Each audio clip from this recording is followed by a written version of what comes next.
Aslam-o-Alaikum guys, how are you? I hope so you are fine. In this tutorial I will show you how to create Chrome multiple browsers on your desktop like me. So let's begin the video. Start the video. First you have to open any browser, Chrome browser you're using. Then you simply have to click on this logo. Then scroll down and click on the add option. After clicking on the add option, this interface show you. So simply click on continue without an account. If you have a Gmail and you want to log in, then click on sign in, otherwise click on continue without an account. Give name here and it is compulsory. Select the color, it is not compulsory. After giving the name, click on done.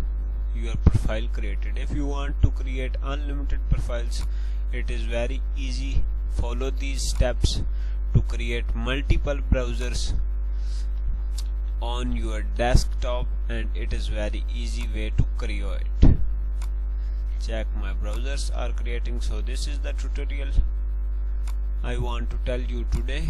So I hope so you like this video. If you like it, share with your friends and share with your family members, and share on WhatsApp and share on Facebook groups.